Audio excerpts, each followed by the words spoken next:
Alors, tuto pour la réalisation d'un tableau de variation. Donc, pour réaliser un tableau de variation, il vous faut une fonction et si possible sa courbe. On verra plus tard, notamment en terminale, que l'on peut faire le tableau de variation sans la courbe de la fonction. L'intervalle de définition. Donc, ce tableau il y a 2 lignes et 2 colonnes. Dans la première ligne, nous allons mettre les valeurs de x dans la première ligne. Et dans la deuxième ligne, nous allons mettre les variations de f de x. Donc variation de f de x, l'idée c'est de représenter sous forme d'un tableau quand est-ce que notre fonction va être croissante ou décroissante. Alors, cette fonction a été tracée sur la calculatrice. Là, nous avons recadré la fenêtre graphique. Elle est définie sur -1, 3. -1, 3, on l'a déjà vu, c'est sur l'axe des abscisses, c'est les valeurs de x minimum et x maximum.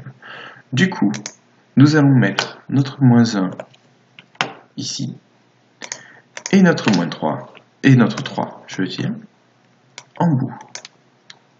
Voilà.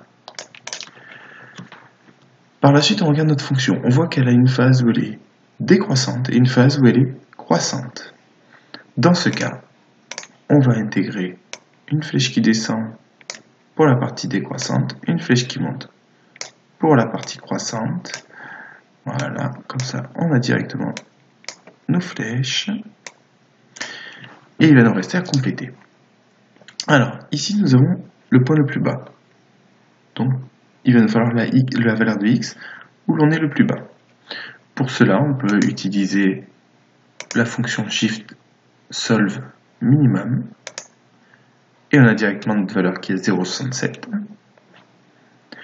Ou on peut utiliser des données de l'énoncé, on peut utiliser des calculs, enfin voilà, il y a plusieurs méthodes. Là, c'est en fonction de la situation, il va falloir s'adapter. Une fois que nous avons toutes nos valeurs de x qui correspondent à chaque extrémité des flèches, il va nous rester à trouver les valeurs de f de x. On a pu voir dans le dossier comment calculer f de x. Donc ici, ce que vous allez calculer, c'est f de -1 pour le premier. Donc on a f de -1. f de -1, plusieurs façons de le calculer. Soit vous le faites par lecture graphique, soit vous le faites par le calcul comme vous avez pu le voir précédemment. L'idée étant de trouver sa valeur. Le minimum, tant qu'on y est, on a de la chance, il nous a été donné ici, il vaut -2,33. Ça c'est facile, sinon comment on le trouve? On calcule dans ce cas-là, pour le trouver facilement, f de 0,67. Et dernière chose, le bout de l'extrémité de la flèche, quand x vaut 3, et là de la même façon que précédemment, il vous suffit de trouver la valeur de f de 3.